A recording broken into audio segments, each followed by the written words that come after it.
Sweet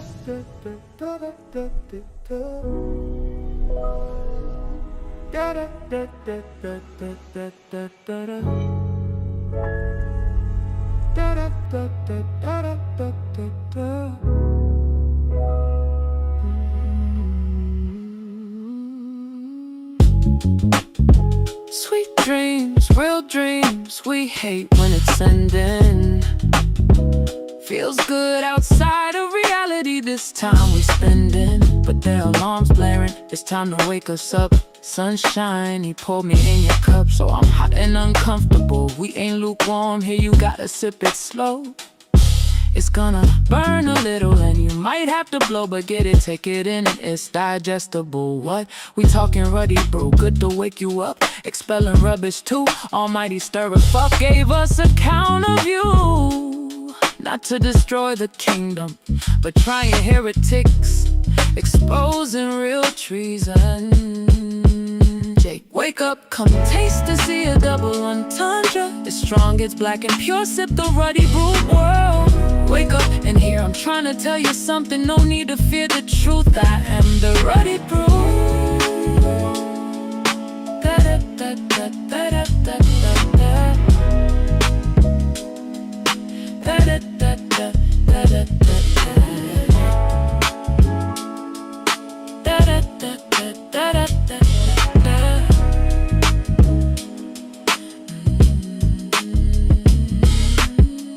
Years trapped making mental notes. They stole the youth so they wouldn't be exposed to lineage and trying to return, but it's spiritual now. We're trying to learn, confused. At first reading Braille they didn't get to choose. In the wilderness we weren't meant to lose, but we said yes to the curse.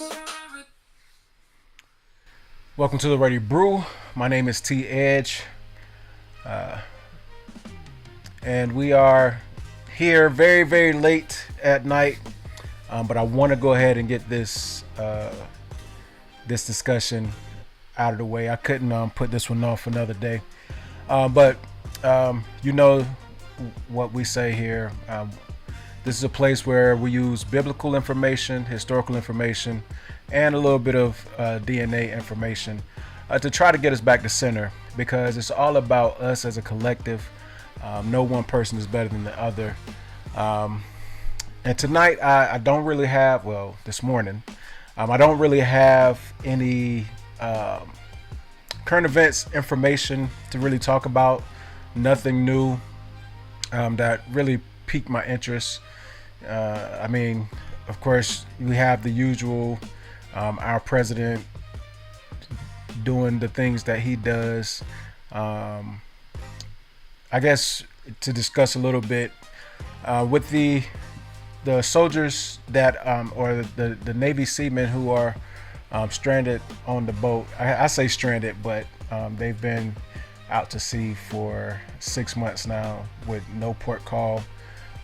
Terrible living conditions as been reported. The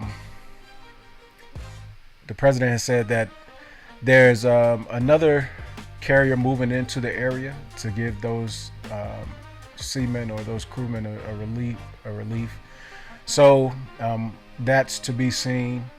Outside of that, you know, he's making it light, making it seem like there's no such thing as, you know, these types of terrible situations going on aboard this Navy carrier.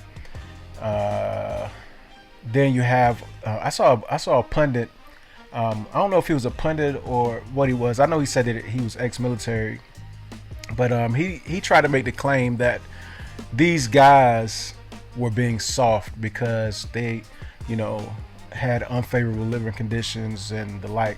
I mean, but the reality is we live in a time, even when I was a teenager, although I didn't serve in the military, but still yet 30 years ago, we were nowhere near as advanced technologically as we are now. There's no reason in the world, with the way that everything was set up for supplies to be transported and, you know, to get things where they needed to be, there's no reason that these gentlemen shouldn't have had better accommodations, so to speak. So we have that going on.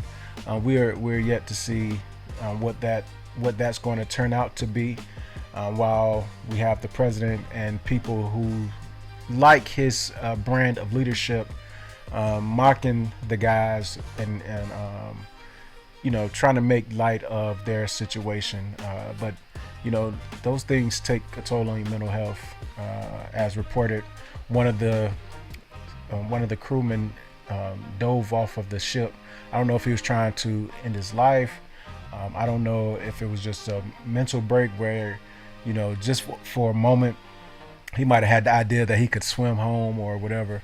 I mean, crazy things happen when you're pushed to your limit. So I guess that's a bit of current events information that's circulating in the news. That's very heavy right now.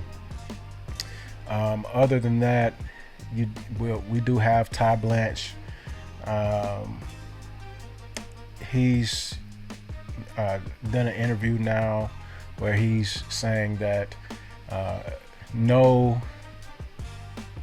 attorney general should ever go against the president, and that it's in bad taste. And now we understand why our current president is on the retribution campaign that he's on, because he believes that the attorney general that was in office, or should I say that was in charge when he was in office the last time, gave him some pushback, and he didn't like that too much. So we're kind of seeing how things kind of roll into one, how these things kind of pan out. So that's another thing. Of course, we're still hearing talks about whether or not this 1776 fund is dead. People trying to get the rioters from January 6th paid. Some people believing that this is an attempt to turn those people into a paid militia so that they can protect the president, and anything that he decides is unfair in the future, he will have a militia that will pretty much be his bodyguard, I guess you can say. I think that's why he's rushing so hard. Well, I can't say I think, but it feels like that's why he's rushing so hard to try to get this ballroom built, because in essence it's going to be like a bunker. So not necessarily with the midterms coming up, but when we see the results of the election in 2028, is he going to be willing to step down, especially if he has a bunker that's fortified, that no one can get into, that's going to have bulletproof windows and walls, and it's going to be missile proof, as he says? Is this going to be his holdup spot if he loses in 2028? That's another thing to see, and it's all speculation, of course, but I mean it's something to think about, because these are the things that we hear going on in our current democracy, in our news, and then they like to call certain things fake news, and they like to call reporters not good reporters because they report things that are not favorable to the current leadership. But I think that's where we have to be careful, because anytime where you have a leader in position who's not willing to, how can I say, I don't want to say play fair, but that leader is not willing to be a gracious loser, then you're going to run into issues like this, especially when you have people who are who look up to dictators and look up to people who are I can't think of the word. Don't make me laugh right now. I don't want to say the wrong thing. My mind is kind of garbled because I've been trying to work on this thing all day. Plus, I've been, kind of out of the loop. Last night, I said, Chat GPT, listen, I have a topic but I have short notice. I mean, I have a short time to prepare. What is a good topic that we can discuss? And we went through all that, and I settled on our topic of discussion tonight. Before I get there, though, unfortunately, I don't have any positive black news for this episode. Hopefully, if somebody's watching, you can provide some more information on where we can get some positive black news so that we can report on the positive things that are going on in our community, things that can lift us up so that we can see that everything is not bad. You have people, especially like Officer Tatum, who's putting out there that black people commit most of the crime in America, when statistically, when we look at the FBI data, that is definitely not right. So we need information that's positive, stuff that's gonna that we're gonna be able to put out to build us up, especially for the youth that are coming along, that are seeing these things. Because like I said the last couple times we were on, one thing that is always going to be beneficial to those who are trying to suppress a demographic is to keep the young men docile and ignorant. And when I say that, I'm not saying it in a derogatory way. I'm saying as long as they're not hip to the things that are going on in society, as long as they see it as as long as they see the negatives as positives, then you're never going to be able to advance. Because it's crazy how up until we're probably about 35 years old, as men, everything is fun, everything is parties, everything is going out and dressing nice and buying the nice cars and all these things. But then when you're 35 years old and you have a family, you start realizing that maybe I should have locked in a few years ago, because you're kind of playing catch up at that point. So if we can begin getting our young men, our youth, especially our young men, in a position where they're thinking early about advancing not just themselves, but their communities, their children, their women, then we can begin to start seeing more positive things happen in our community and less of the negative things. I mean, I did read last week how there has been a major decrease in criminal activity within the black community over the last few months. So knowing that this is a positive sign, I mean, when you really look at it, if we step outside of the frame for a second, when all this stuff began with our current administration and people started wanting to riot, the one thing that I think was beautiful that we did was stayed on the sidelines and paid attention. Because one thing that has always happened when we get out there is that we get demonized. When the Black Lives Matter movement, the most recent Black Lives Matter movement took off, you had rioters in the streets. People who were not even a part of our community were backing pallets of bricks up beside businesses and throwing rocks into windows and spray painting walls and what have you. And then when everything was settled, our community got the blame for it. So when it came to all the things that have been happening around ICE and illegal immigration, one of the best things that we could do was stay behind the scenes, because we do more behind the scenes than we would in front of the camera. Because I believe that there were certain factions betting on us getting out there so they could also make another example of us, demonize us, then create a narrative as to why things are so bad. So I commend us for that. But with that shows how much value we bring to fighting for the struggle of equality, equity, and human rights. So maybe as times progress, we will be able to bring ourselves even closer together. I have some ideas myself. Hopefully, prayerfully, things can take off. But Until then, we'll just have to see. But I don't want to be here too long tonight. I want to make sure that we get out of here in a timely manner. It is already 2 a.m. It's far past my bedtime. I mean, I've been keeping some late office hours here lately anyway, but it's still too late to be up doing this because I know a lot of people are resting.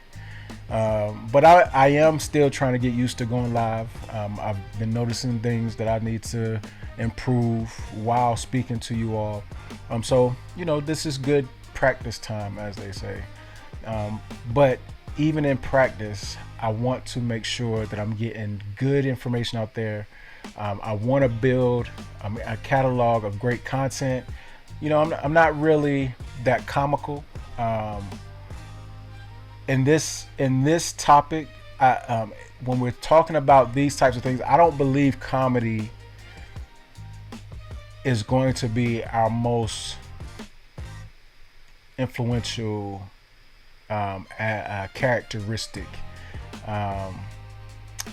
So I tend to be a little bit more serious when I talk about these things because I don't want it to look like it's a laughing matter. And with that said, though, today I want to talk about the one drop rule.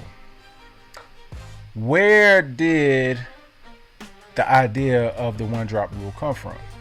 I mean, we have our notions and we know what we've been told about the one drop rule.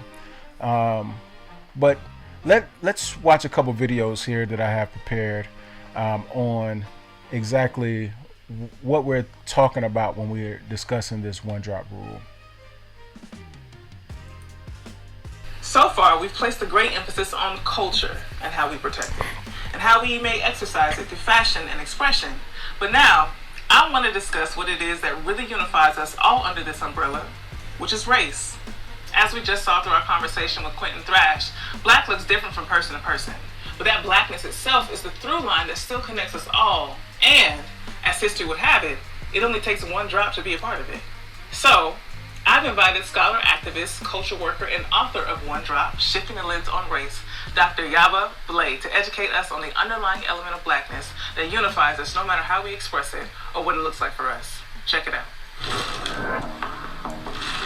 All it takes is one drop. We know that black folks come in all shapes, all sizes, and all colors, even in our own families, and we've come to see this as some sort of testament, if you will, to the power of blackness. That somehow something is transmitting genetically through our blood that connects us to one another. So in many ways, we've come to accept the one drop rule as just the way it is.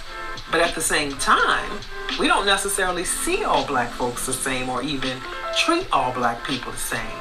Given the history of racial mixing and passing and colorism in this country, we treat some lighter-skinned black folks as suspect, like they're only black by default or by force, assuming that they really don't see themselves as a part of us. Not for real. In the history of the United States, a black person has been defined as any person with any known black African ancestry. It's been called the one black ancestor rule, the traceable amount rule, and the rule of hypodescent, but it's known most popularly as the one drop rule. The one drop rule holds that any person with any trace of black African blood, however small or visible, cannot be considered white. They must be considered black. Now you should know that no other racial or ethnic group has their identity defined or counted according to the one drop rule. You should also know that the one drop rule is characteristically American. No other nation classifies racial identity, specifically black identity, this way. In fact, the one drop rule doesn't even make sense outside of the US. In many places, for a person of African descent, any one drop of anything else is enough to consider that person something else. So how is it that the United States came to adopt such a specific, quantitative definition of black identity? Well, during the period of colonial enslavement, European enslavers were at the top of the social hierarchy and enslaved Africans were at the bottom. And for the most part, a person's position on that social hierarchy was recognized by the way they looked. If you looked European or white, light skin, slim nose, thin lips, straight hair, you were white. If you looked African or black, dark skin, broad nose, full lips, tightly coiled hair, you were black. And if you were white, you were free, and if you were black, you were enslaved. Simple. But this simple social order soon became complicated by miscegenation. That is, the mixing of the races. Now, when I say mixing of races, at that time, I'm talking about the rampant rape of enslaved African women and the children they were forced to carry in birth. Those children didn't look as white as their fathers, if we want to call them that, and they didn't look as black as their mothers, so what were they? They were referred to as mulatto. From the beginning, race mixing was viewed negatively, as were mulattoes. I'm saying it now for historical accuracy, but you should know that mulatto is pejorative. Don't say it. So the lines between white and black were getting blurred. What to do? Whites were already a statistical minority at the time. There were more enslaved blacks than there were white enslavers, and they were afraid of losing their control. They needed to maintain a firm color line. The one-drop rule became critical in the defense of the white race. So various state governments began instituting anti-miscegenation laws. Racial mixing became illegal. In 1662, the state of Virginia passed one such law, proclaiming that, listen to it, any sexual intercourse between a white and a black was twice as evil. Racial mixing was seen as a threat to the survival of the white race. The one-drop rule helped to maintain white purity. So when it came to classifying mixed-race children, anti-miscegenation laws followed the common law applicable to farm animals. Mulattoes born to enslaved mothers were relegated to slave status. It ain't matter if your daddy was white. If your mama a slave, you a slave. And the more and more mixing, the more difficult it was to just look at a person and know whether they were free or enslaved. And this was a huge problem for the social order of things. And because wasn't nobody pulling out your family tree to figure out who was who and what was when, all of those exact quantifications ultimately came to be understood as one drop. Anyone with any black ancestry was black, and they were treated as black, and they were denied the privileges of whiteness. By 1925, almost every state had some form of a one-drop law on its books, and until 1967, it was illegal to marry outside of your race. 1967. For generations, the one-drop rule not only helped to maintain the so-called purity of the white race, it helped to maintain white power.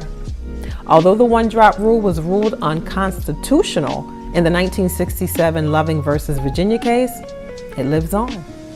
In many ways, the one-drop rule has become the core of black racial identity, particularly in the United States. It's created the black race and the black community as we know it today, and it's come to define not only the history of blackness in the United States, but the racial history of the United States. When we look at this one-drop rule situation, it is categorically American. So American, in fact, that, as she stated in the video, to call someone a mulatto is now a derogatory term. And there are people in our community, sometimes unbeknownst to us, who are part of the community, who have felt outcasts because of the fact that they're not 100% black or African. I'll say it that way. So just to get an understanding of how these individuals feel, I did load another video for us to watch. Hi friends, so there's this thing that happens when I make videos talking about race on my channel. Inevitably, somebody leaves a comment that's like, why are you even talking about this? You're not even black. And mind you, it's always white people who comment this, and I know why they're doing it. They're trying to stir shit. I get it. But That's been a common theme in my life, that racial identity is confusing and weird. So I wanted to make this video to clear everything up. I'm definitely Black. My name is Ariel. How do I describe my racial identity? My name is Derek. I identify as mixed, probably trending African American because that's how I visually present. I think of myself as biracial, mixed race, however you want to call it. I'm trying very hard these days to call myself Black as often as I possibly can. Well, to clarify, I identify as both biracial because I have a white parent and a Black parent, and Black. And I want to explain why. My racial identity doesn't come in a neat package because neither does race, right? Like, our idea of what race is comes from mostly two things: how we look and what kind of culture we grew up in. And how I look is kind of a minefield. If you were to ask people to judge my race based on what I look like, it would sound like the It's a Small World ride. It's she's Indian, it's she's Filipina, it's my old boss telling people, oh, the new digital director is gonna be great, she worked for Hillary, she's Latina. It's my friend from high school's mom asking who else is gonna be at the party, so he goes, you know, Alyssa, Caitlin, Taylor. Oh, Taylor, is she the pretty Pakistani girl? It's, what are you? It's a lot of people being very bold and specific in their wrongness. But of course, I'm racially ambiguous, so they have to put me in some kind of category to understand me. It doesn't really matter to them which one. I don't know if ambiguity itself factors into my identity. I have other things about me that are ambiguous that factor maybe more so, like my gender presentation. Like, people see what they want to see in me, and you know, back when I used to have very long curly hair, I would get stopped on the street by Moroccan people who'd be like, you're Moroccan, cool, let's hang out. And I'd be like, actually I'm not, but hi, like, nice to meet you. I feel like I could be from anywhere. But whatever people see me as, they don't see me or treat me as if I'm white. Like, I may get called the wrong racial slur on the sidewalk, but I'm not walking down the sidewalk never having heard a racial slur, you know? My phenotype doesn't tell a simple story, so Black is the answer to what are you? Black is the box I check on the form, because if you're just trying to figure out what kind of not white I am so you don't actually have to get to know me, that's the information you're looking for. So I think, like, for me, woman of color is just like this powerful, like, beautiful way of describing myself. But within that, I'm a Black woman. The other major way we think about race is cultural, and that's messy for me too. I grew up in a very white area, and I went to a very white school, so I didn't grow up watching the same movies or shows or listening to the same music as my Black friends that I've made as an adult. It took me a while to come into all of that. I was like 23 before I knew like what a fade was. Yeah. I cut my hair every week. I've been cutting it myself since like college. I didn't grow up with the language to communicate like how I wanted it to be. And so like, I will do it myself, and it's not going to be as good as I want it, but it's going to be closer. And it's not like my mom didn't try to impose some culture on me. Rest assured, we always had on Whitney or Mariah in the car. She was elected the first Black woman president of the State Bar of Wisconsin, which is a huge achievement in her field, and she tried to get me to understand the gravity of that first. She took me to see Julian Bond when he spoke at one of their meetings. She even tried to braid my hair and put barrettes in it when I was little. But I knew that all of that stuff made me different and weird, and I just wanted to fit in a school where I was already the kid that everybody stared at when we did the Black History Month lesson in social studies. I didn't want to attract any more judgment. My mother is white, she's a redhead. My father is Trinidadian. I think that for him, even when he was in Trinidad, he would refer to himself as red because he's obviously Black, but he's light-skinned Black. He became Black by moving to Canada. So I think that for him, he always felt a very strong tie to the Caribbean and to Trinidadian culture.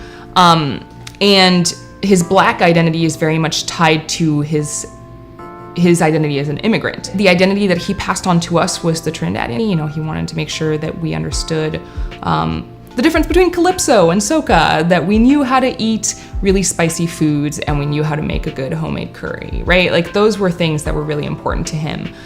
Then talking to us as black women that we didn't talk about a lot. So my culture growing up was pretty white, and I'm trying to make up for lost time now and understand my history and participate in all of the joy that comes with black culture without being like appropriative. I don't want to pull like where you're sort of claiming like the proud parts that you like, but as soon as there's like, you know, a negative aspect or like you face any hardship connected to it, you're like, I'm gonna skip back into my privilege, thank you. Nope, I am black. If there's any like negative aspects of that that like my privilege could get me out of, like I'm not gonna be the one who's like skips out of that. Because there's not really like a deep, rich culture that just belongs to biracial people, you know? Like neither of your parents quite share that experience with you. They can't pass down biracialness to you, and more often than not your friends don't really get it either. You're just a little different to all of them, and that can be pretty isolating. I do sort of feel that there's such a thing as biracial culture in that it is a culture of confusion. Most every biracial kid that I meet has had to deal with some sort of like, who am I? How do I qualify what I am? What am I allowed to claim? Look at Drake, for example. Yeah. Talk about someone who would be like very much defining in the popular sense, right? Like biracial culture or like mixed culture. The beef with Pusha T, like, right? There are plenty of legitimate criticisms of him for his behavior, but you went after his identity as not being black enough. I remember as a teenager where they would say some ignorant thing that kids say about people of color. I'd be like, guys, like I'm right here, and they'd go like, oh, but you don't count, right? Like you're Ariel, you're not, you know, you're not black. It was so painful. Feeling like I'm not black enough is also so deeply tied into the degree of privilege that I benefit from, right? Like I navigate the world differently than a much darker black woman.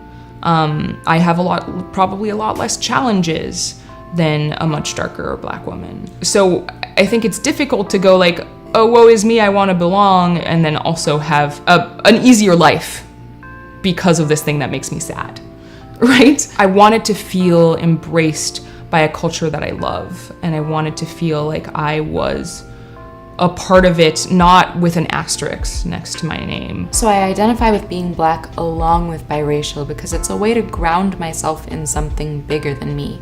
It's so important for me to claim my blackness now because I'm so proud of that part of me. I get though that being mixed affords me certain privileges. Because my skin is light and my curls are loose and I talk in a certain way, I'm adjacent to whiteness in a way that feels safe to white people. People wanted to include me in their, or like sort of be happy that they had a black friend because they like were very clear that they like sort of visually saw me as black, but they didn't want me to act the way they thought black people acted. They wanted me to have this sort of like performative whiteness. I'm more likely to be the diversity hire because I'm not whatever stereotype they envision black people to be. It's not till I get hired that I get labeled too aggressive or too pushy or too insubordinate for advocating for even better inclusion. I straddle this weird line where I both benefit from white supremacy and am damaged by it. If you look at the diversity quotients we get, right, it's not like a dark-skinned Mary Jane in the new Spider-Man. It's Zendaya. Light skin privilege is still a thing, and so like representations in the culture do skew to a biracial place. Because there's always going to be an element of privilege in there where I don't want to offend anyone and I don't want to overstep. But I also want to be able to claim my black identity, and also because I'm in media and I want to be able to represent, and I think it matters that a person of color has my job. And I think it matters that a black woman has my job and that a black queer woman has my job. You know, all those things are important. So when people comment, you don't look black, why are you talking about this? It's because I'm trying to use my relative privilege to speak up about these issues. I'm trying to embrace my heritage and all that it entails. I'm trying to honor my mother and grandmother who taught me better than to hide from who I am. I'm trying to assert that Black is something to be proud of. It's something that I'm proud of. I am so proud to be biracial and Black, and I'm not going to shut up about it. In the comments, please tell me a little bit about how you understand your own racial identity. If you like this video, please share it with someone else who you think might like it, and I'll see you soon. Bye. So, as you can see, there is a such thing as, you know, not feeling Black enough, or feeling too Black in certain situations. One thing that we really don't seem to pay attention to is the fact that this thing goes a lot deeper than we actually ever thought that it did. Now, just to speak up for myself, I remember growing up in the 90s. In our community, we had biracial people, and we never really, well, I can't say we. I never really thought about people being biracial. I just always knew there were light-skinned Black people and there were dark-skinned Black people. My mother, although her parents were both Black, was very light-skinned. So to me, another light-skinned person was just a light-skinned Black person. I never really thought about biracial or interracial people. But when I got older, it was a shock because there were this one family in particular. We lived in the same neighborhood, rode the same bus, and they were a little younger than me, but I never knew that they were biracial. I always thought they were just Black people. I mean, and they are just Black people, but I never saw it as them having a white parent and a Black parent. I just thought they had both Black parents. But the reality is, in our community, lots of times we don't even pay attention to it. I mean, now you'll have the different discussions on social media today about people who are quote unquote color struck, or who have a preference for lighter skinned people, but what we don't realize in most of those cases is that this thing goes a lot deeper than we really ever thought.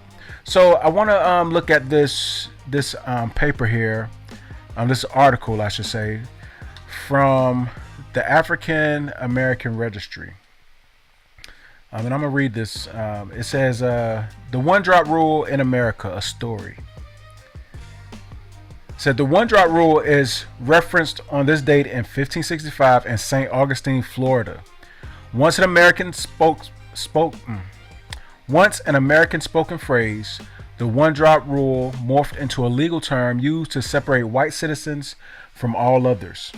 It holds that a person with any trace of Black ancestry, however small or invisible, cannot be considered white.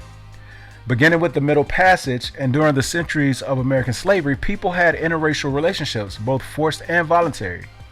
In the colonial years, free people of mixed race, free people of color, were considered legally white if individuals had less than 1/8 or 1/4 of an African ancestry, depending on the state. Many mixed race people were absorbed into the majority culture based simply on appearance, associations, and carrying out community responsibilities. These and community acceptance were the more important factors if persons' racial status was questioned, not their documented ancestry. Not their documented ancestry. In the early colonial years, children born of one indigenous and one non-native parent usually had a white father and an indigenous mother. This was mainly because the majority of the early colonists were male. As many Native American tribes had matrilineal kinship systems, they considered the children to be born to the mother's family and clan. So I'm going to read that again. As many Native American tribes had matrilineal kinship systems, meaning everybody who was related from the mother's side, they considered the children to be born to the mother's family and clan. If they were raised in the culture, they were considered community members and therefore fully Native American. Due to the social mobility of antebellum society in frontier areas, many people lack documentation about their ancestors. Although racial segregation was adopted legally by the southern states of the former Confederacy in the late 19th century, legislators resisted defining race by law as a part of preventing interracial marriages. In 1895, during a discussion in South Carolina, George D. Tillman said, "It is a scientific fact that there is not one full-blooded Caucasian on the floor of this convention. Every member has in him a particular mixture of colored blood. It would be a cruel injustice and the source of an endless litigation of scandal, horror, feud, and bloodshed to undertake to annul or forbid marriage for remote, perhaps obsolete trace of Negro blood. The doors would be open to scandal, malice, and greed." So this was it was believed by George D. Tillman that every white person had some Negro blood. But to continue, it says, before colonization and still in traditional communities, determining belonging by the degree of blood was and is unheard of. Native American tribes, and I disagree with that, but it says Native American tribes did not use blood quantum law until the government introduced the Indian Reorganization Act of 1934. Instead, they determined tribal status based on kinship, lineage, and family ties. Historically, among patrilineal tribes, such as the Omaha, a child born to an Omaha mother and a white father could belong officially to the Omaha tribe only if the child was formally adopted into it by a male citizen. In contemporary practice, tribal laws around citizenship and parentage can vary widely between nations. Between 1904 and 1919, tribal members of any amount of African ancestry were disenrolled from the Chattanooga tribe of Louisiana, and their descendants have since then been denied tribal membership. The one-drop rule suggests that unless any person has non-white ancestry they can claim, such as Native American, Asian, Arab, or Australian Aboriginal, they must be considered black. This concept of intangible membership in a racial group has seldom been applied to people of any other non-European group. Those of black African ancestry have primarily used it. Langston Hughes wrote, "You see, unfortunately, I'm not black. There are lots of different kinds of blood in our family. But here in the United States, the word Negro is used to mean anyone who has any Negro blood at all in his veins. In Africa, the word is more pure. It means all Negro, therefore black. I am brown." During the 20th century American Civil Rights Movement, the dishonor associated with black African ancestry was considered a socio-political advantage. In the decades of the Jim Crow era, Tennessee adopted the one-drop statute first in 1910, and in Virginia, under the Racial Integrity Act of 1924, engaged in the passage of similar laws in several other states. Texas and Arkansas in 1911, Mississippi in 1917, North Carolina in 1923, Alabama and Georgia in 1927, and Oklahoma in 1931. During this same period, Florida, Indiana, Kentucky, Maryland, Missouri, Nebraska, North Dakota, and Utah retained their old blood faction statutes de jure, but amended these factions, 1/16, 1/32, to be equivalent to one drop de facto. So out of 16 grandparents, if they just had one, or out of 32 grandparents, they just had one, that'd be equivalent to one drop. There have been failed legal attempts at the federal level to dismantle whiteness as well. Ozawa versus United States in 1922 is an example. By 1925, almost every state had a one-drop law on its books or something comparable. By 1925, almost every state had a one-drop law on its books or something comparable. These laws gave power to bureaucrats like Walter Plecker of Virginia, Naomi Drake of Louisiana, and others who insisted on labeling families of mixed ancestry as black. Before 1930, individuals of mixed European and African ancestry were classified as mulattoes, sometimes as black and sometimes as white.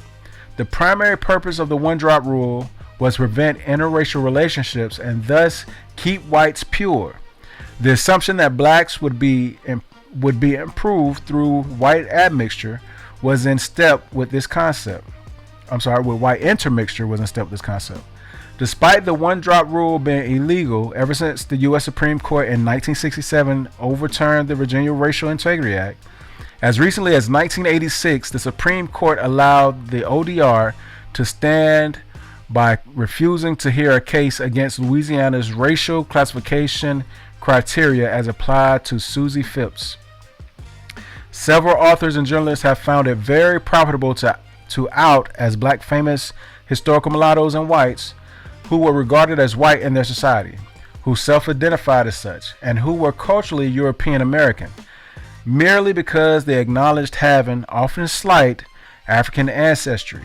Patrick Francis Healy, Peter Ustinov, John James Audubon, Henriette DeLille, and others. The one-drop rule can mean that many light-skinned people are considered black. In many cases, the person can have more white ancestry than black.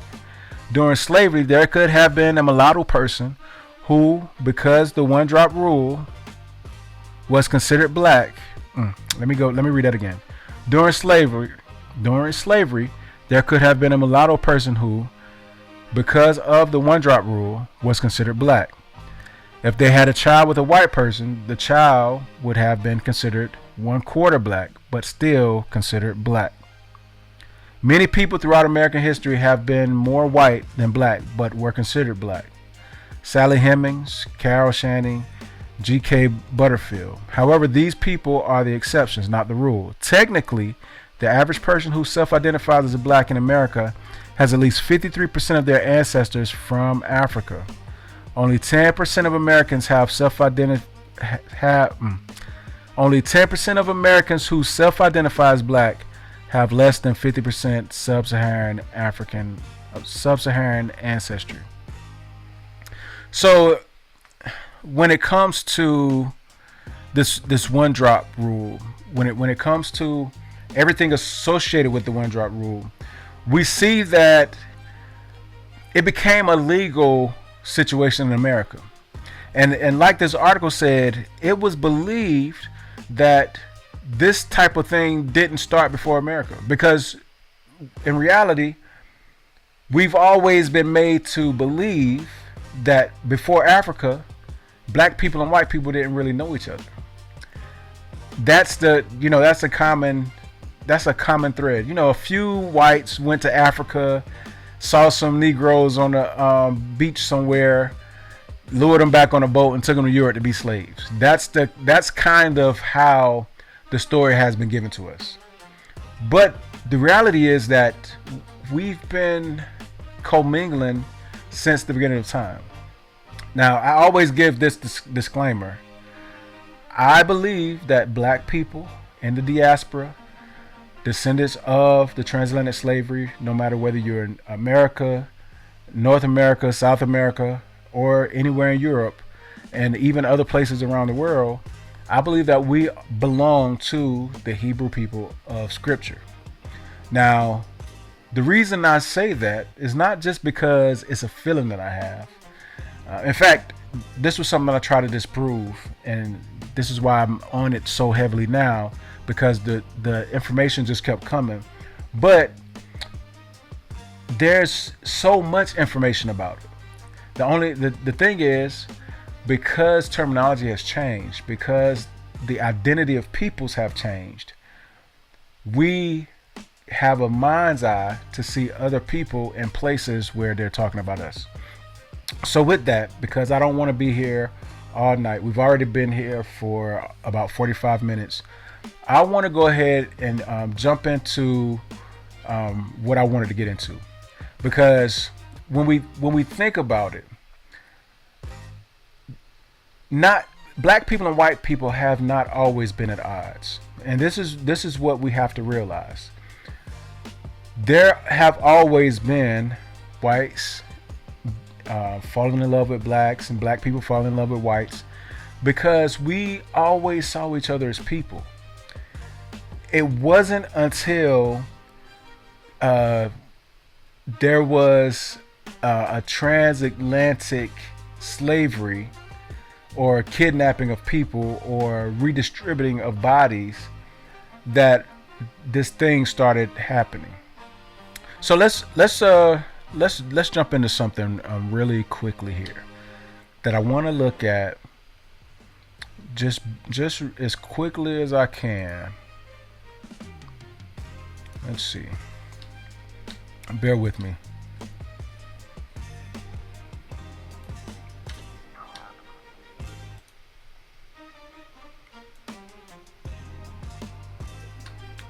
All right.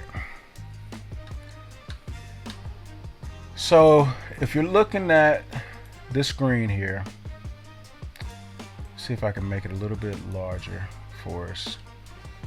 It says the blood purity problems of interpretation, historical and methodological approaches. Now I need you to understand that this paper, the original language was Espanol. This paper, the reason I pull it up in the browser is because Google automatically translates the Spanish to English. So I want to go over this paper because I think there are some important things for us to see in here. It says the blood purity problems of interpretation, historical and methodological approaches. Max S. Herring Torres.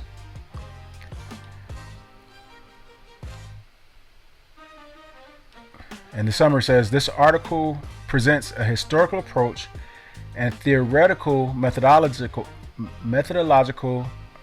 proposal for analyzing racialization processes prior to modernity. So prior to modern times, prior to being in America.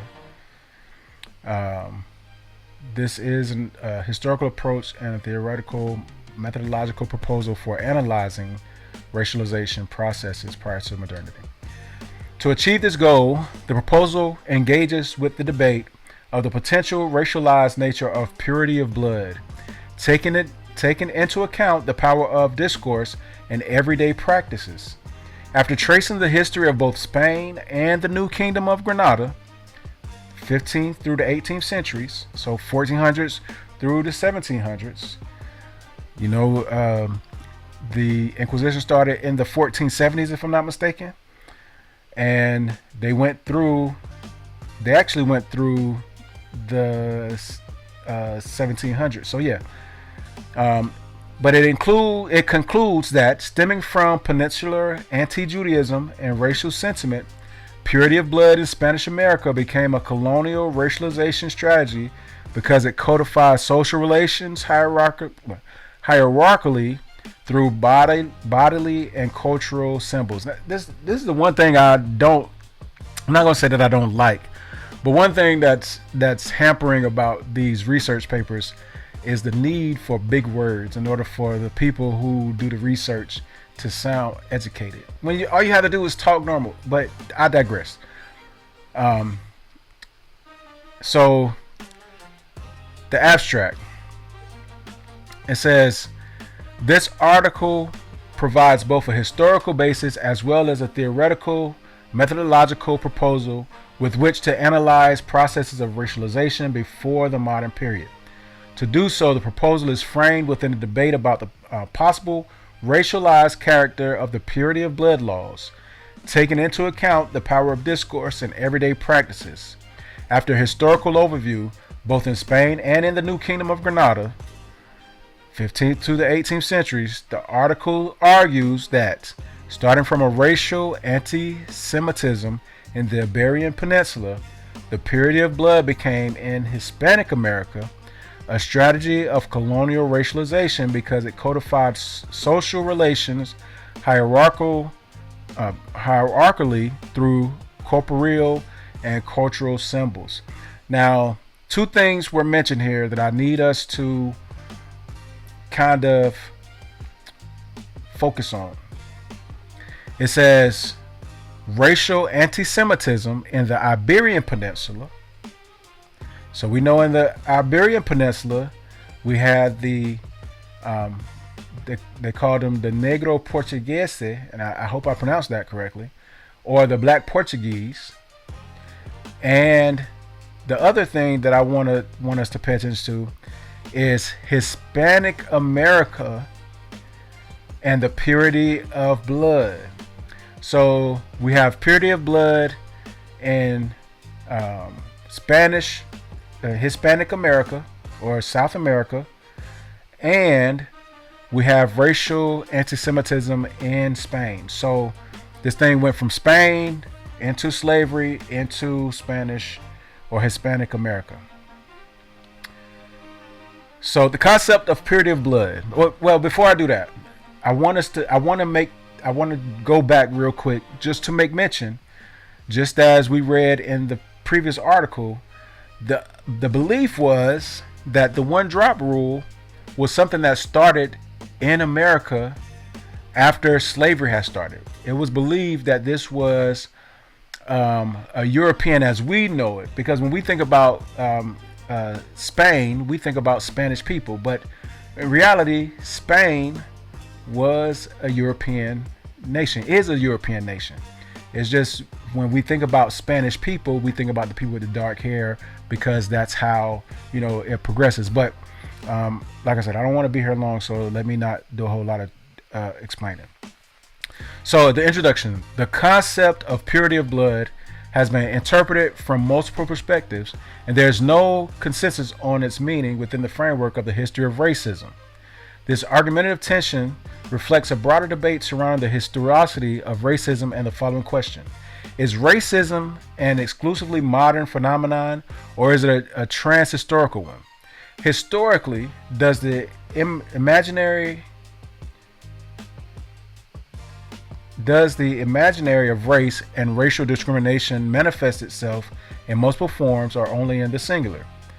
The objectives of this article are, first, to clarify the problem through some historiographical observations; second, to develop a historical approach to the problem; and third, to present a conceptual and theoretical abstraction to propose ways of inquiring into the problem of interpretation. Now, I don't think I'm gonna read this whole paper. I just want to touch on some things so that we can see, where we're kind of going. It says, part one, the problem. The aim of the following is not to present an exhaustive historiographical overview, but simply to comment on some perspectives in order to clarify the issue. It concerns an old controversy, only particularly resolved, which has recently been revived. Cecil Roth in the 1940s labeled the Spanish concept of purity of blood as racial anti-Semitism, and as a 15th century precedent for the Aryan legislation of the 20th. Albert Seacroft in the 1960s did not hesitate to call the pogroms of 1391 a racist sentiment, and the renowned Spanish historian Antonio Dominguez Ortiz considered the doctrine of purity of blood to be pure racism. Now, in Spanish, it's called Lempieza de Sangre, but because Google translated this paper to English, it says purity of blood because it's the American term. But Limpieza de Sangre is the doctrine of purity of blood that they were discussing. So when you go back into, if you want to look it up in its original form, you want to look or search for Limpieza de Sangre and not purity of blood. So let's continue. However, another group of historians distanced themselves from the previous position. In the 1940s, Guido Kish contradicted Cecil Roth and stated, "The racial concept and doctrine have no foundation in medieval law, either ecclesiastical or secular." Marquez Villanueva similarly refuted any racist meaning of cleanliness because it was not based on indelible biologisms. On the contrary, he pointed out its social and religious character. In recent years, these positions have been joined by novel approaches that have attempted to refine the historical argument regarding the modern age. For example, Walls's work with his proposal and genealogical racism, Yerushalmi's work, and his approach to proto-racism, Nirenberg's research in which the means of race from the late Middle Ages are reconstructed, Seacroft's new interpretations in which he records the religious racism turn, Catherine Burns' research on Castilian racism, and for my part, I presented some years ago the hypothesis on racisms as chameleon variables. Now, I think it's important to note here, just like they do this to us, especially if you're, well, you probably haven't been, I ain't gonna say you haven't been, but maybe you haven't been researching this like I have. When I talk to ChatGPT about these things, this is the type of argument ChatGPT gives me. Well, back in those days, there was no real racism. All the discrimination was based on religion, or the discrimination was not based on race as much as it was based on what people believe. So they have designed their arguments to draw you away from thinking about the racial aspect of it to focusing on the religious aspect of it, because once you look at the religious, then you take the humanity out of it and it becomes something different. But let's see, it says, although the aforementioned approaches open new interpretive perspectives, their drawback lies in the lack of dialogue with the American past. A deficiency that has been recently addressed thanks to Martinez's work, but I'm sorry, let me read that again. Although the aforementioned approaches open new interpretive perspectives, their drawback lies in the lack of dialogue with the American past. A deficiency that has been recently addressed thanks to Martinez's work. But while these historians ignore the transatlantic perspective, the peninsular perspective was also overlooked in Latin American historiography. In the recent work edited by Maria Eugenia Chavez, Genealogies and Difference, the editor asks, is it possible to identify the knowledge about enslaved Africans constructed in the colonial world with the concepts of race and race relations? She answers this question as follows. If we accept that the framework of meaning of differences anchored in the concepts of race and racial differences emerges from the mid 18th century or 1700s in the context of the decline of Iberian colonial power and the consolidation of the new colonial powers in Northern Europe, the application of these concepts is clearly anachronistic. I particularly agree with Chavez's response. In fact, I have also partly argued that this in other works.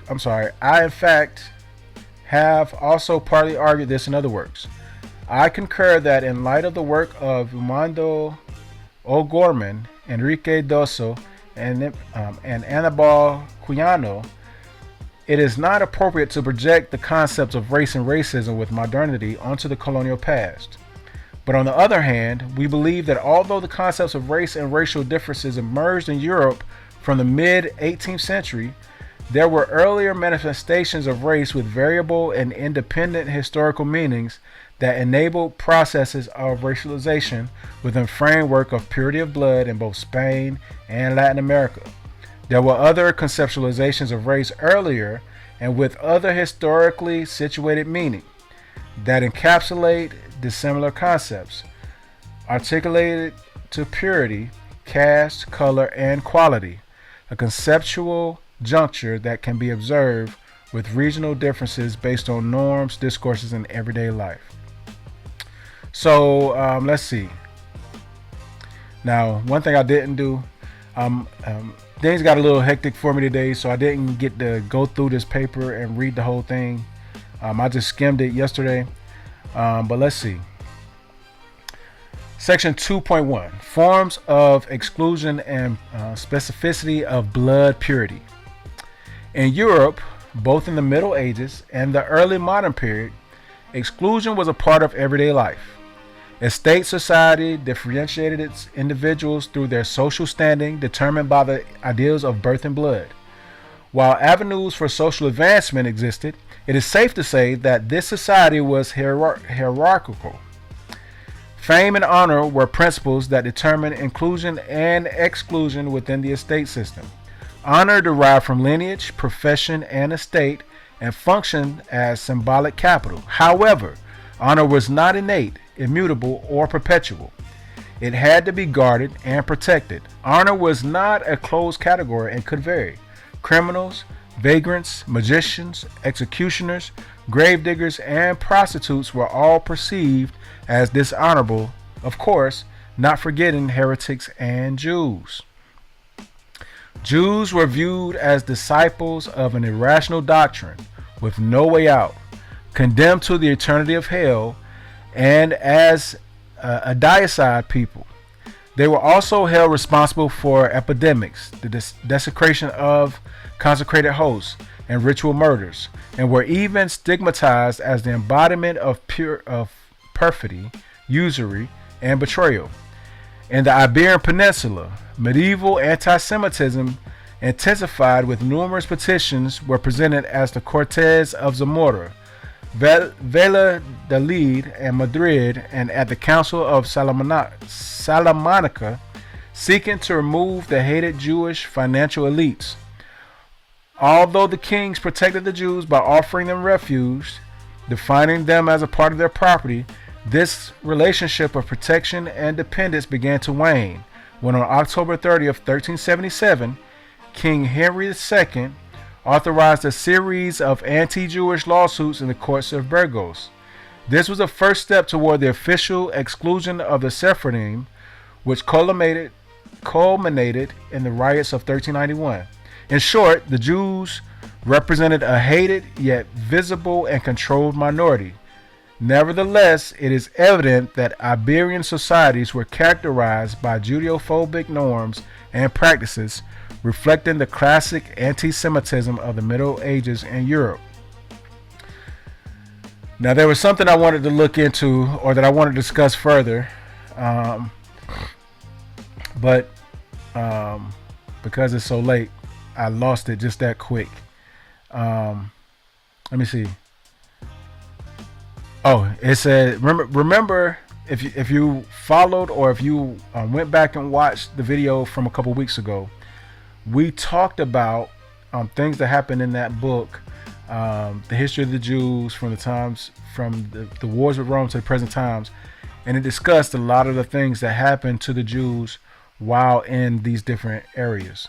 So this just is another piece of information corroborating all of that we discussed then.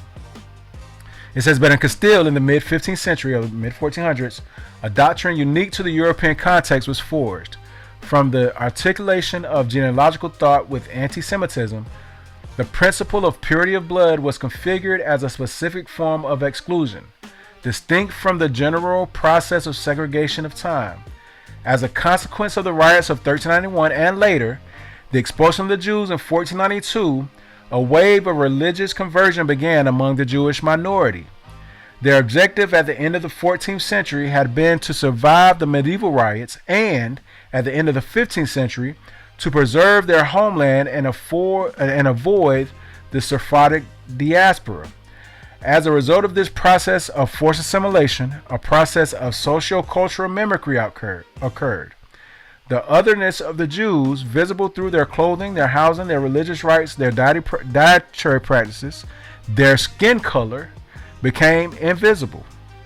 Invisibility meant relegating cultural practices to illegality, subordination, and crypticity. But over time, during the 18th century, Judaism gradually disappeared under the mantle of Christianity. During the conversions between 1391 and 1492, Jews became Christians, gaining access to new privileges, but also new obligations. Thus, they formed a new group, theoretically free from anti-Jewish ties, striving to attain new structure of power. This process of acculturation aroused suspicion.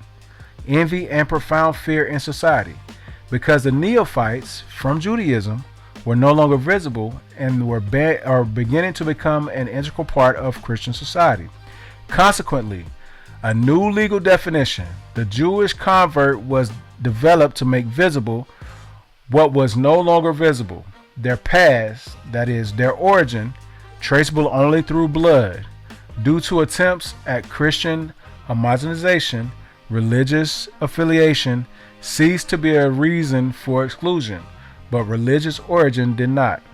So, this tells us that the purity of blood began with the Jews in 1492 when the edict, I can't think of the name of it right now, but when it was passed, Jews began converting to Christianity to make sure that they could keep their homeland.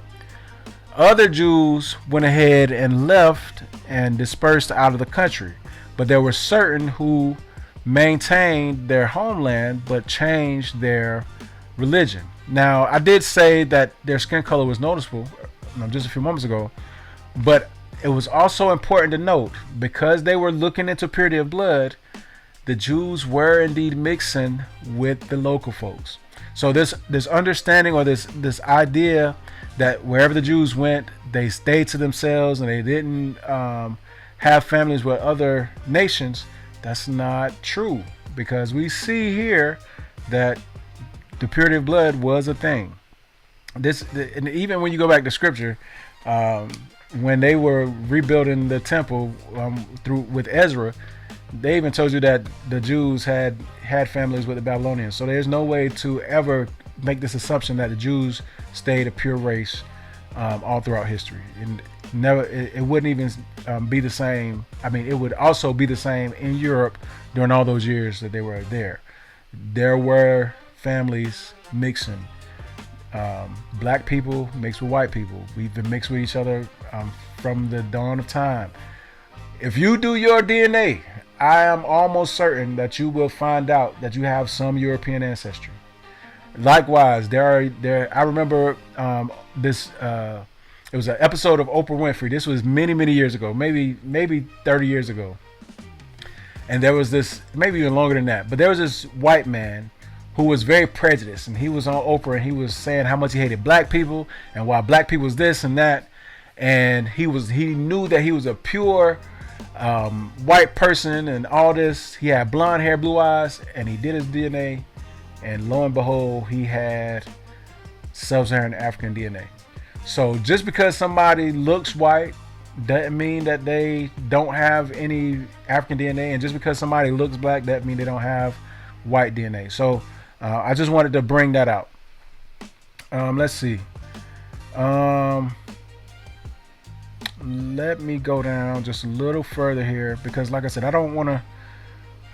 ain't gonna keep repeating it. I don't want to be here long though.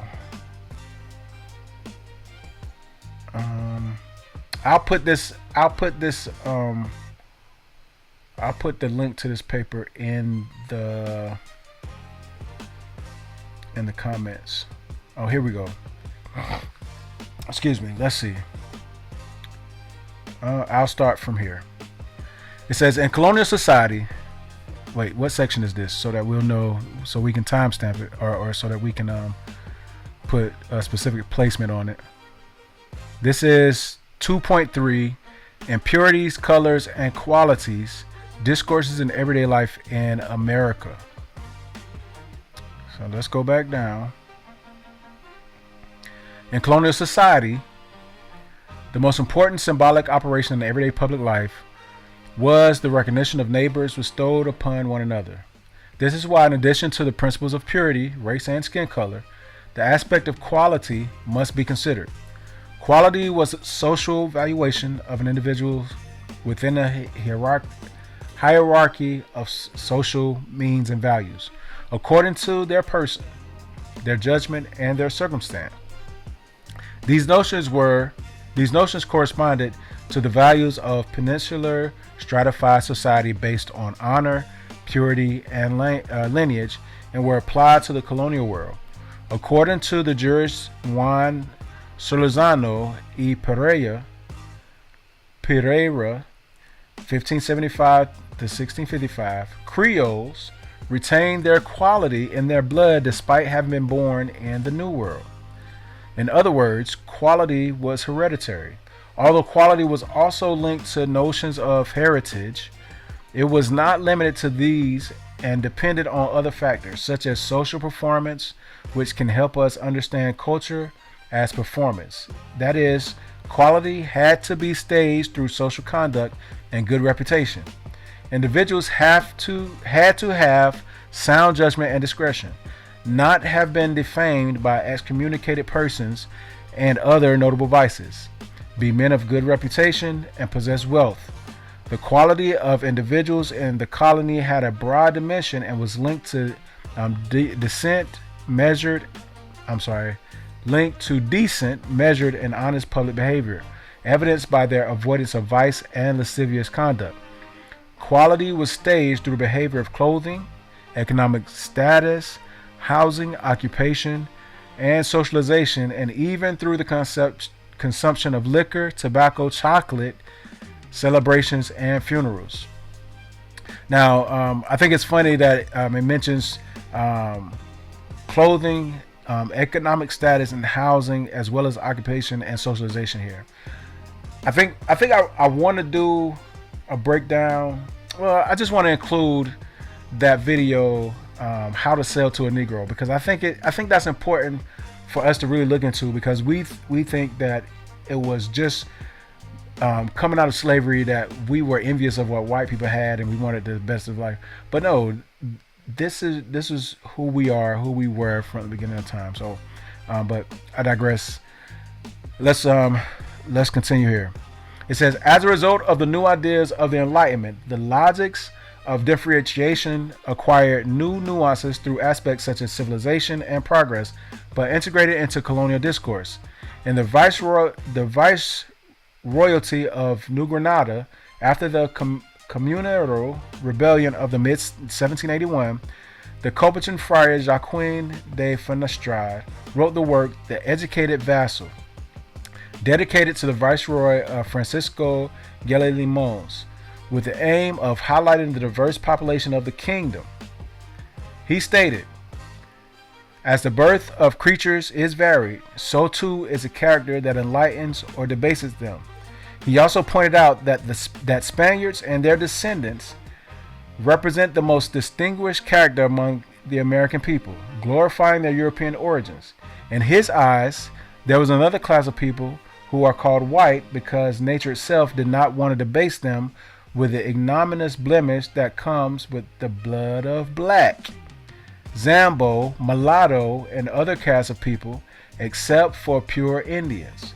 And further on, he detailed the variety of mixed race people, stating, there's another caste of people who feed on excessive drunkenness and idleness, friends of unbridled freedom without any application to the cultivation of the most fertile and productive lands.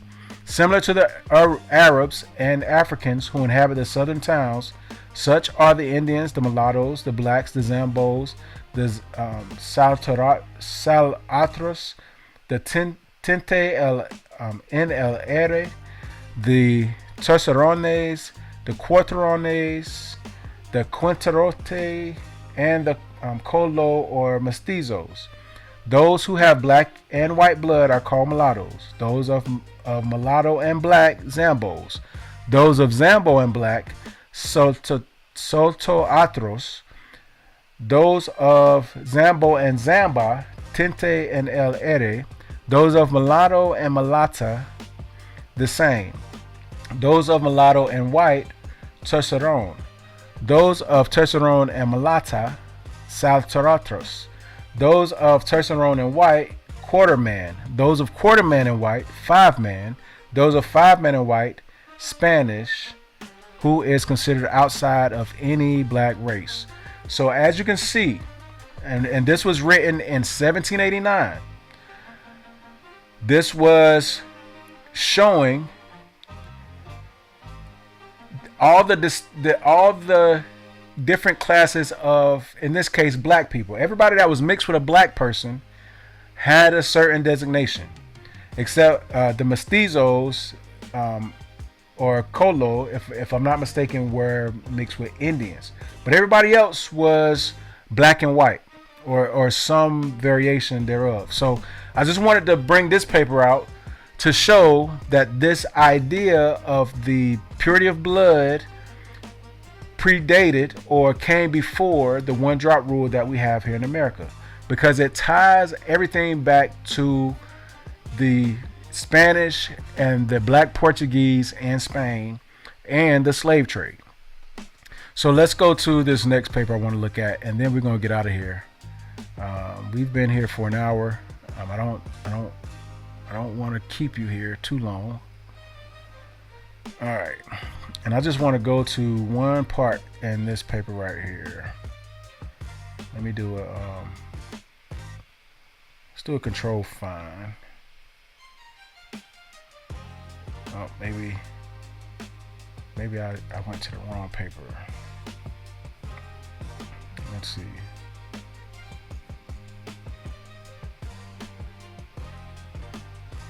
I'm gonna go back to the other paper, because there was something I wanted to see. I wanted to show here that oh,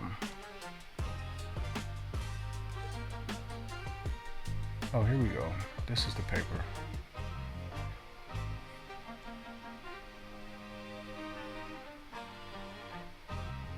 Going backwards.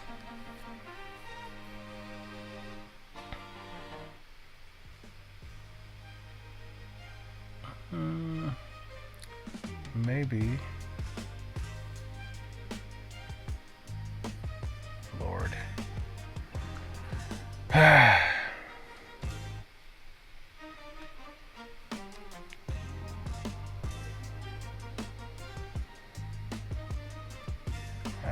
And bear with me here. I'm trying to find this particular mention that I read. Oh, this is it right here. So I skipped over it at the beginning when I should have read this part at the beginning of section 2.3. It says, in the Americas, as in the Iberian Peninsula, the concept of impurity of blood was applied against those who converted to Christianity. So I'm going to read that again. In the Americas, as in the Iberian Peninsula, so the same thing that happened in Spain and Portugal happened in the Americas. The concept of impurity of blood was applied against those who converted to Christianity. This wasn't just about regular black and white per se. This was a continuation of what was happening with the Jews and what was going on in Europe. Despite this normative analogy, it undoubtedly acquired new practical and discursive dimensions in the colonies. The indigenous presence, the slaves, and the process of miscegenation among all these groups, including the Spanish, led to a metamorphosis that even affected the metropolis. The Benedictine cleric and bishop of Pamplona, Prudencio de Sandoval, drew a parallel between impurity of blood, the race of the neophytes in Spain, and the blackness of their skin. So let me read that again. The Benedictine cleric and bishop of Pamplona, Prudencio de Sandoval, drew a parallel between impurity of blood, the race of the neophytes in Spain, and the blackness of their skin. So the neophytes in Spain were the new converts to Christianity, or the Jews, and it was the impurity of blood and the blackness of their skin. So this just tells you, or told you, that the blackness of their skin signified the impurity of their blood in Spain. So the Jews were black people. In this year, and then it said, in his work, History of the Life and Deeds of Emperor Charles V, he stated, In the year 1547, in the Holy Church of Toledo, by order of its Archbishop Don Ian Martinez Celisco, the holy and prudent statute was made that no one of the confessional lineage could be baptized therein, because where there is one of such evil lineage, there is little else. For these people are so malignant that one is enough to trouble many. I do not condemn Christian piety, which embraces all, for I would be mortally mistaken, and I know that in the divine reverence there is no distinction between Gentile and Iodian, for there is only one Lord of all. But who can deny that in the descendants of Iodians remains and endures the evil inclination of their ancient ingratitude and misunderstandings, as in blacks the inseparable trait of their blackness. So, again, just confirming things here.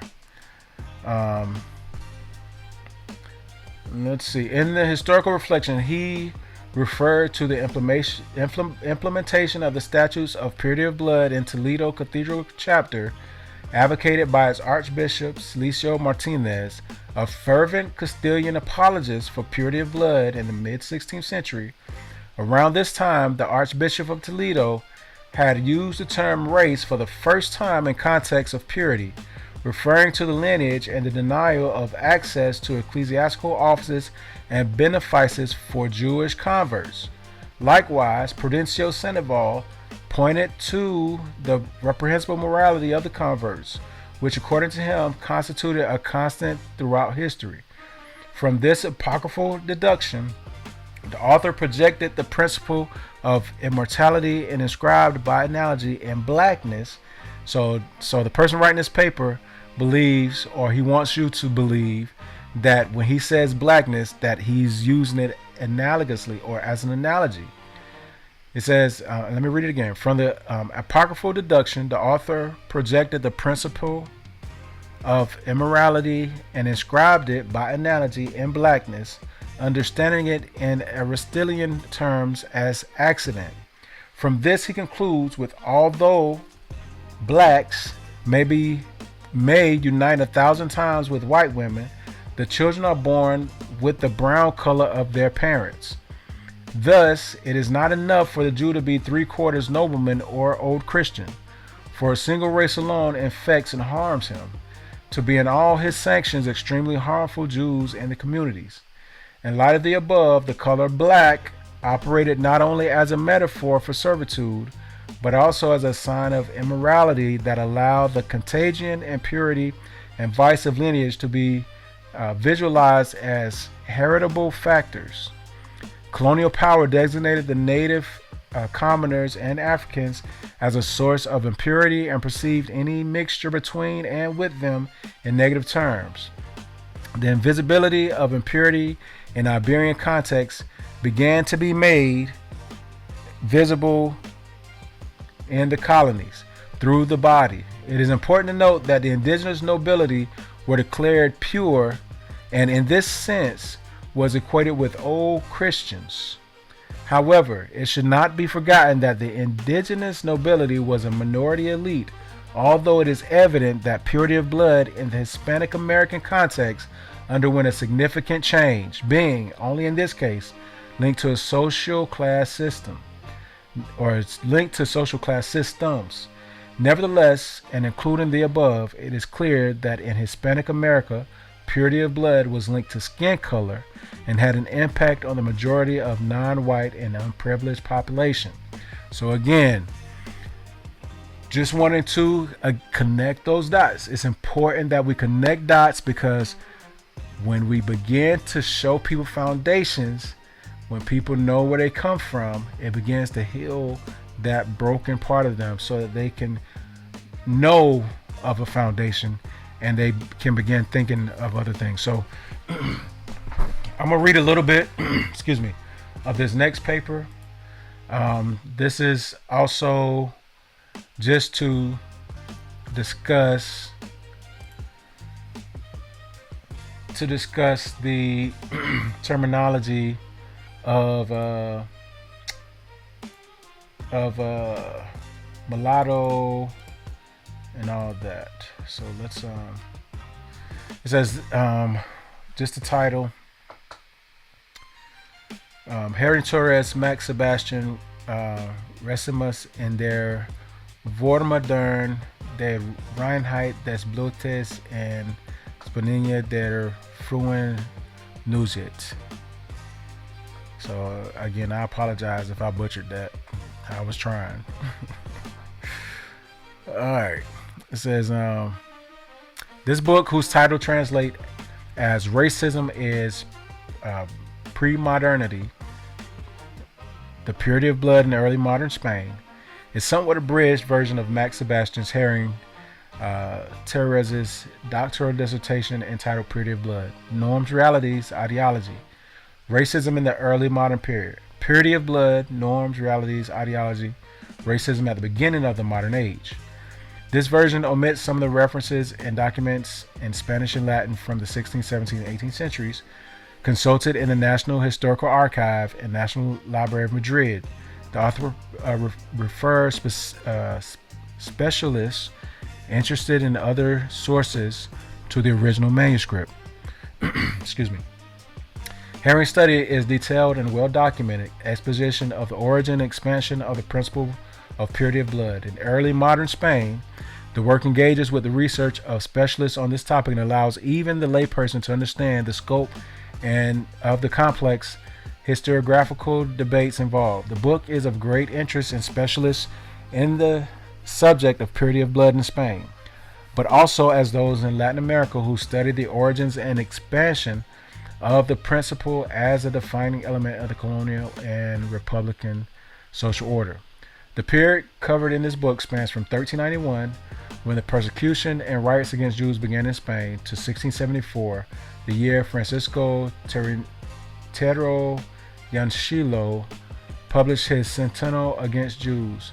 Nearly 200 years after the Jews' conversion, the contempt they faced was justified in this book through humoral pathology. Biological factors allowed for the differentiation of old Christians from new Christians. Since Jewish impurity was believed to originate in the blood itself, this is how Torrejanchilo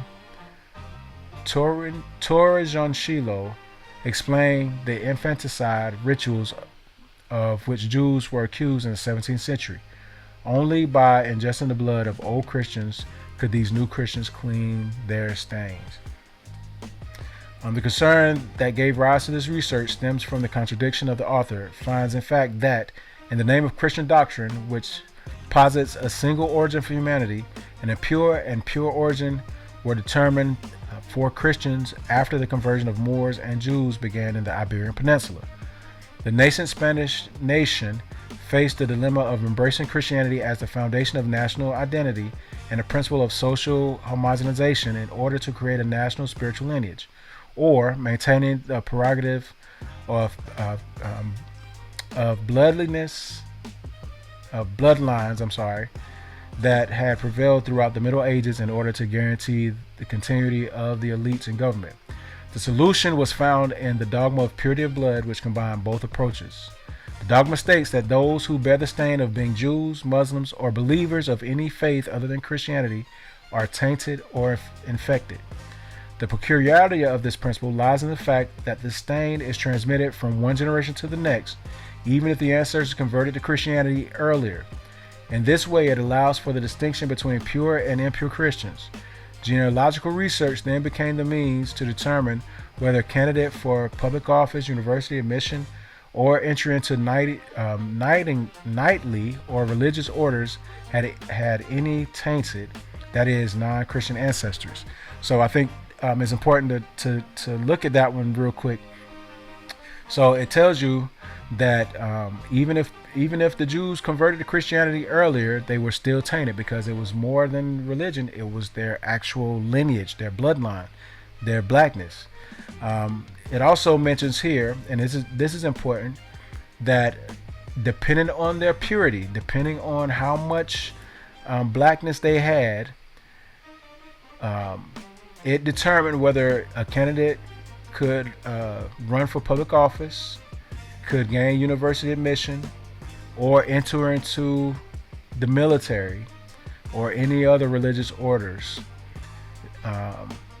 That is non-Christian ancestors. So this is important to see that, again, this one drop rule is larger or further along than just or earlier than we've come to believe. The author proposes the concept of purity of blood successfully activated 3 emotions as mechanisms of segregation: fear, distrust, and envy. These emotions were used to highlight such notable differences between the Moriscos and Jewish converts that they served to segregate these new Christians from the true Christians. The history of purity of blood is the history of minorities converted to Christianity. The study focuses on the case of the Jewish converts, since the groups converted from Judaism to Christianity, unlike the Moriscos, who concentrated in the Moorish quarters and often retained their Muslim religion and language, integrated into Christian society in such a way that they could no longer be distinguished by dress, language, or physical appearance. This allowed them to rise to privileged social spheres.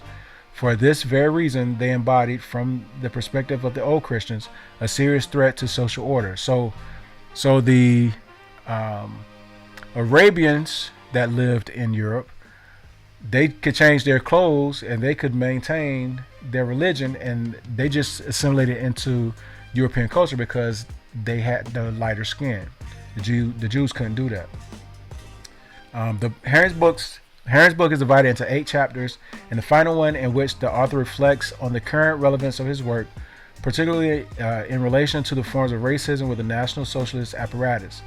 The analysis begins with the legal status of Jews in the Middle Ages and the radicalization of anti-Jewish petitions heard in the Iberian Peninsula throughout the 14th century, especially in the courts of Zamora, Valladolid, and Madrid, as well as the Council of Salamanca and the Court of Burgos in 1377, with the aim of containing the rise of Jewish financial elites. The persecutions of 1391 and the Edict of Expulsion issued against them in 1492 forces Sephardim to convert to Christianity. The mass conversion that occurred throughout the 15th century fostered the representation of 2 castes, the old Christians and the new Christians. However, the path to conversion through baptism as a means of integration, far from resolving the situation of the unbelievers, exacerbated the conflict insofar as the Jewish problem was abandoned in favor of confronting that of the new Christians, and therefore the tainted Christians. The issuance of the Statute of Toledo in 1449 was followed by other laws that established a legal definition of condemning Jewish converts for conspiring against old Christians. Purity of blood became a legal category used to justify the segregation of new Christians. Purity of blood regulations were adopted in the prestigious universities, military and religious orders, municipal councils, and the Inquisition to control the admission of new Christians to these institutions and their influence in Spanish society. Analyzing the motives behind the ideology of purity is central to this research. The author delves into the Judeo-Christian theological antecedents of the notion of purity and sin as a dogmatic ideal, and examines how these concepts became interwoven with medical interpretations with pseudo-scientific framework. Theologians thus instrumentalized the anthropological principles of humoral medicine and the Galenic understanding of the body to diagnose the spiritual and physical abnormalities of the new Christians. The representation of the impurity of the soul, blood, semen, milk, and male menstruation became a religious fact demonstrated by biblical exegesis. Now, that paragraph by itself was so sinister. Oh my goodness. Now do you understand why we have so much medical, what is it called? Medical prejudice. What is the terminology they use? Medical. I can't think of the word. Medical racism. Jesus, why I couldn't think of that? Because it's late. Medical racism, because they took these people and they began studying their bodies. It says to to diagnose the spiritual and physical abnormalities of the new Christians. The new Christians were Jews. Oh my goodness.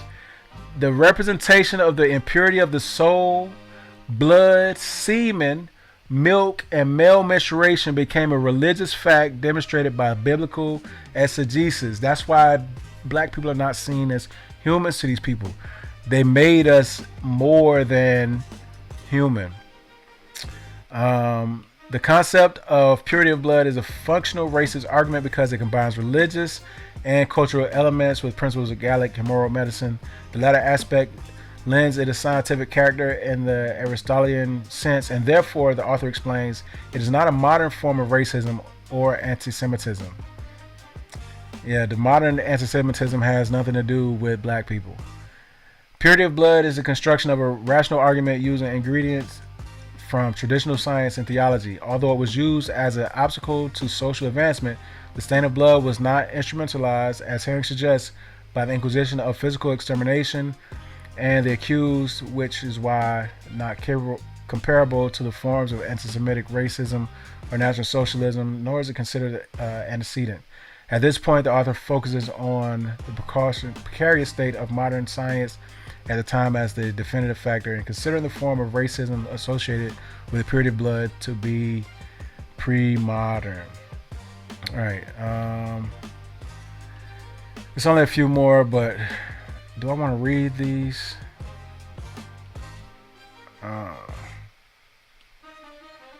Let's see.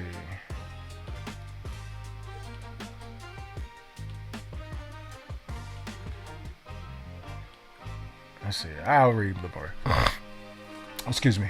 So, Herring illustrates the workings of the exclusionary system through examples of how genealogical research was used to segregate Jews and question their social standing. Later, when tracing their origins became difficult, this research was also employed to discredit old Christians. Finally, the construction of the myth of pure ethnic past detached from any Jewish origin is examined in the works of Ambrosio de Morales and Fray Benito de Peñalosa. This historiographical effort was intended to unify the principles of Spanish national identity and legitimize the concept of purity of blood.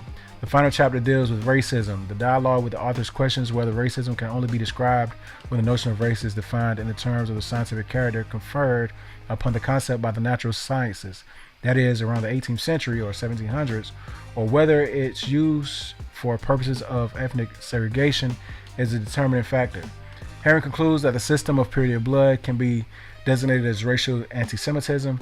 It is racist because it fulfills a function of marginalization similar to that of the modern racism, and anti-Jewish because its Aristotelian theological foundation belongs to a tradition predating the modern age. It is striking that this form of racism, simply because it is not scientific, is considered to predate modern times.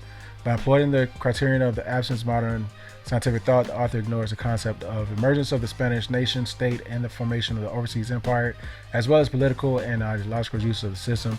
The author will surely be interested in the future, the practice and representations of the ideology of the Spanish colonies, where purity of blood, along with other anthropological arguments, were used early on to judge the differences between indigenous groups, order their catechization, control their labor, and manage the power of the growing mestizo and Creole populations. Regarding the pseudo-scientific concept of purity of blood, it is worth noting that neither then nor now can a more scientific use of the term be found. Even the argument was archived or rhetorical effectiveness comparable to the scientific nature of knowledge. This does not make the term race scientific, at least not when referring to human populations. In light of current knowledge, the impression of the definition is evident both when referring to Jewish converts and any other human group or any point in history. Social analysis should focus on understanding the ideological and cultural mechanisms that perpetuate the social use of terms race, despite all scientific clarification regarding its appropriateness. Hopefully, the author will soon prepare the Spanish translation of this work, which would undoubtedly stimulate reflection and research of the use of the system of purity of blood in America and broaden the context of the discussion on the role of segregation systems in the emergence of capitalist and colonialist world systems, where racism has been a leading element of social order. So, all this that we've read It talked about the Jews, the expulsion of 1492, how they began converting to Christianity to save their hide, so to speak. How after their conversion, they began to be distrusted by the quote-unquote old Christians or the European Christians. So different things started happening to them. Most notably, we had slavery that began in 1501, where Queen Isabella ordered the enslavement of Jews in the island of Hispaniola. This very thing, if you take a cruise, and they might remove it after I say this, but if you take a cruise and you go to the Caribbean, I forget at the moment, I can't think because it's late, but when you're walking around the port, the inland port where all the shopping center is, up under one of the awnings, they have like a little timeline, a couple of placards with timelines, and the timeline says specifically that Queen Isabella in 1501 had sanctioned, or she had permitted the transport of Negroes as slaves to Haiti. And it's because we didn't have access to books that corroborated this information that we didn't realize that those Negroes and that same Queen Isabella was the transport of slaves who were Jews.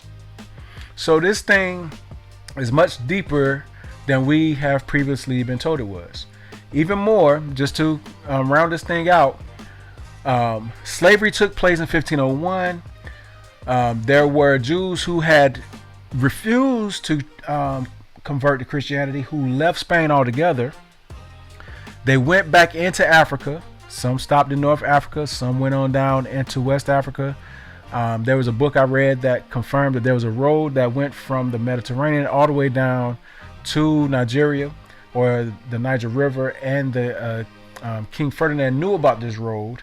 So they knew where the Jews were. I read to you in the last video that Leo Africanus gave an account of Jews, well, Christians who were Jews that lived on both sides of the Niger, who had been exiled from Europe in different periods in history.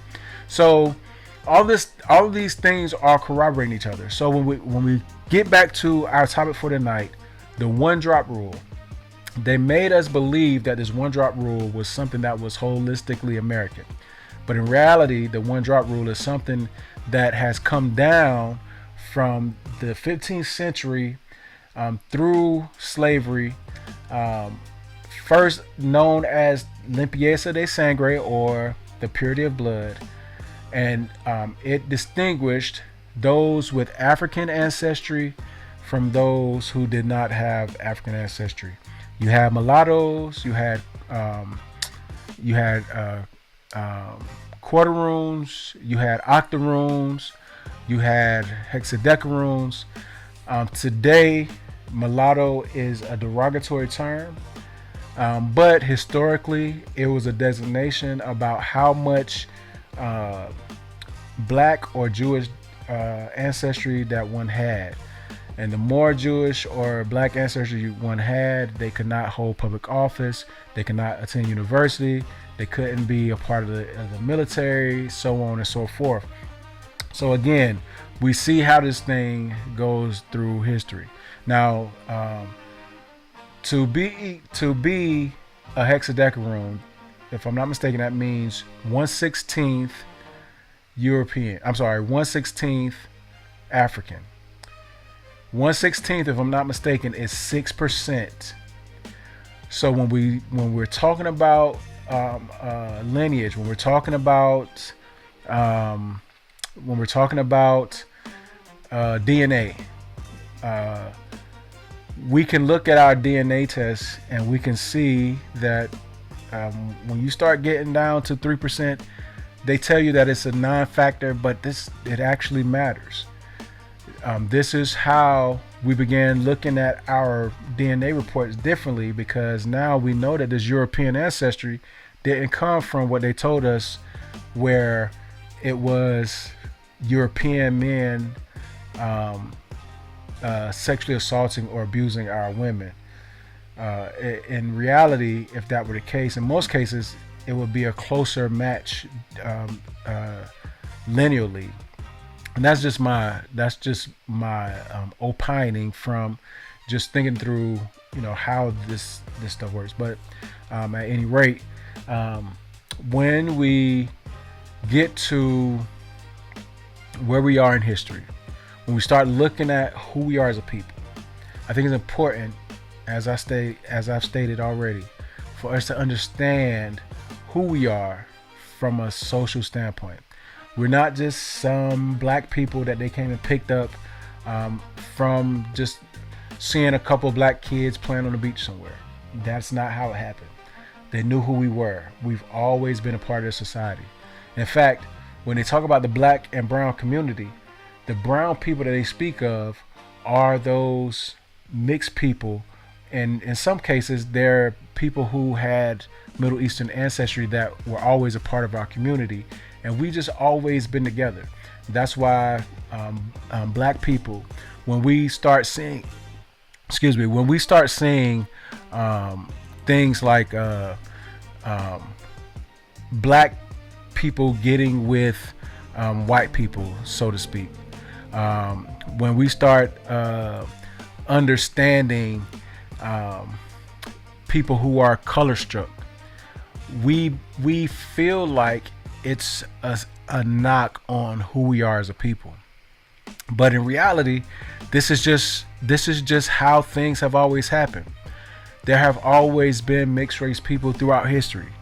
They just refuse to make this information known to us, because once you know this, once you understand these things, then you begin to have a different perspective, a different outlook, not just about history, but about who you are as a person. And the one thing that's important about knowing who you are as a person is it allows you to have a foundation. It allows you to have a background. It allows you to think more of yourself, so that you can begin thinking through those things that you thought were impurities.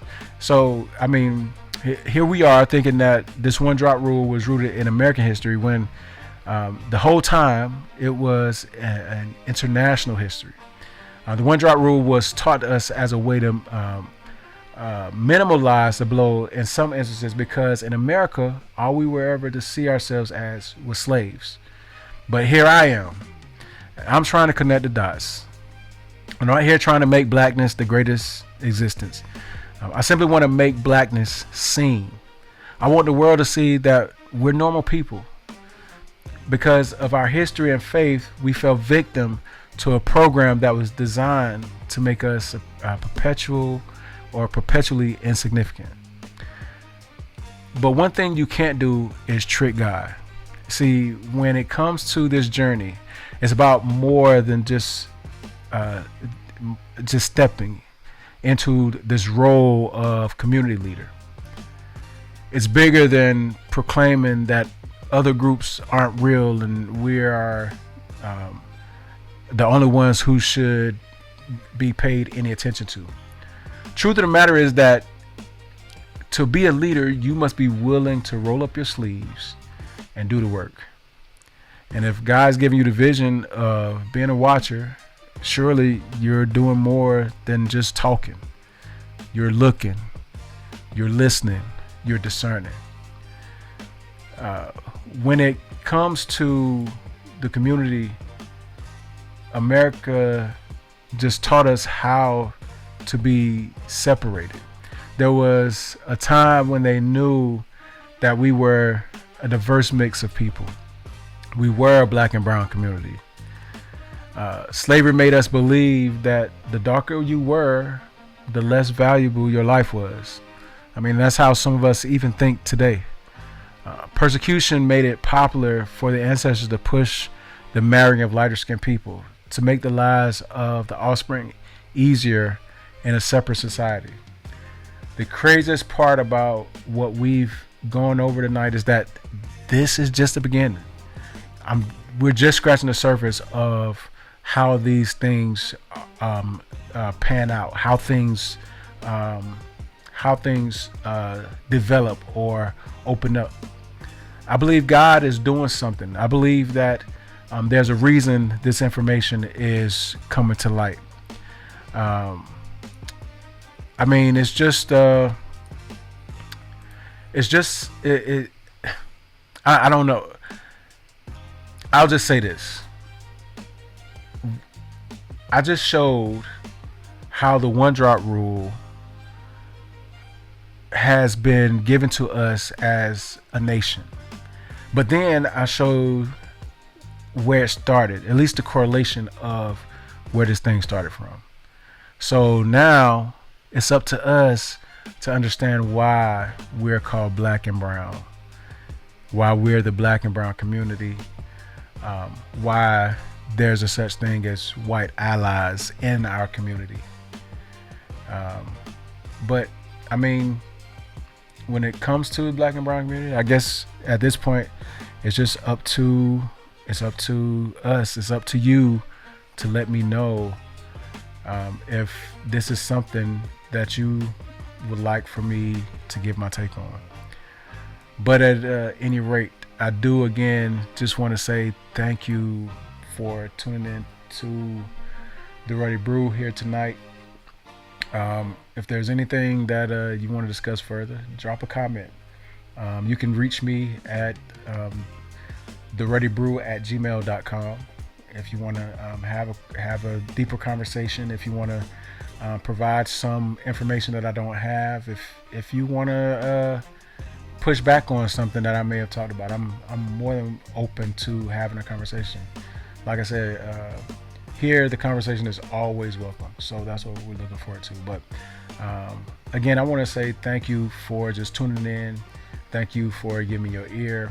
It's late. We've been here for a long time, and I tried to cut this thing down and still ended up being here almost 2 hours. But I'm grateful. I'm grateful that the Most High gives me access. He's given me a mind for this. He's given me a heart for this. And he's allowing me to do these things. So hopefully we can keep this up, and hopefully we'll have some breakthroughs that can again help us bring our community back to where it needs to be. Not as a debased community, but as once again thriving, productive, and wholly and thoroughly healed. But until the next time, thank you again for joining me here at the Rudy Brew. Peace.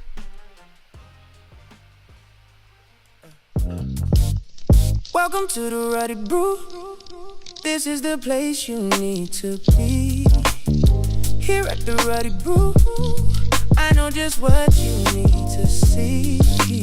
Bible, forensics, history, and DNA pulls all the pieces together, reviving the story and bringing the facts, unveiling what they thought was buried forever. Pull up a chair, grab yourself a cup. You know I wanna talk about it. Let's go.